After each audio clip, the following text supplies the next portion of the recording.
what I eat in a day as a stay-at-home wife, just living her life. So to start off, we have these egg bites that I made yesterday. It was my first time making them and they came out really good. So while I pop those in the microwave, I'm gonna make my morning latte. I don't have an espresso machine, so I do make my espresso using a maca pot. And then for the milk portion, I do about half a cup of almond milk and then a few tablespoons of creamer. And then I just put it in the microwave for about a minute so I can froth it. And I realized these things need salt. I do unfortunately add salt to most of my food. Now I just use this little frother from Amazon that works really well. Honestly, now that I know how to make a simple latte at home, I feel like I can't go back to the coffee machine. And I look pretty pleased with myself because that was perfect. So that was my breakfast. I tend to like something easy, especially because I get up early to make my husband's lunch and breakfast and coffee in the morning. And I wait for him to leave so I can enjoy my latte with some TV. We're jumping straight into lunch. I look crazy because I'd been running errands all day and I'm the type to come home and go straight to my pajamas.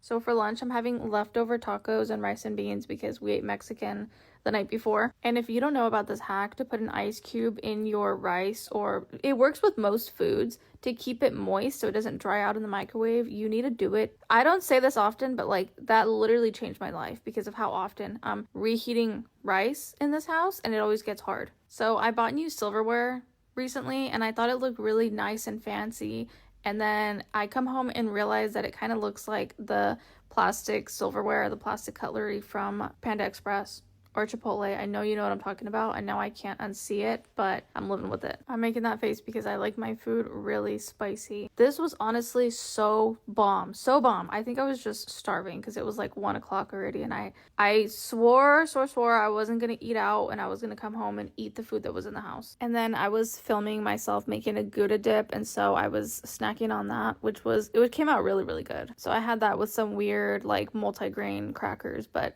I liked it. Now I'm cutting up some mango. I do like to eat fruit every day, and I don't let anything go to waste. I hang out over the kitchen sink and eat the pit because my hands are already messy from cutting it up. So it's like you might as well. Now for dinner, I'm making a simple fish and potatoes and broccoli, and I'm gonna cook it all in the oven. And I love an oven recipe because it's just so easy and hands off and you don't have a lot of dishes at the end. So while I wait, I'm having the snack mix that I got from Target and I'm shaking it up because I am the type to only pick out the pieces that I feel like eating at that time. And about 20 minutes later, dinner was ready, and so we're eating that while watching Modern Family, and that's everything I ate today.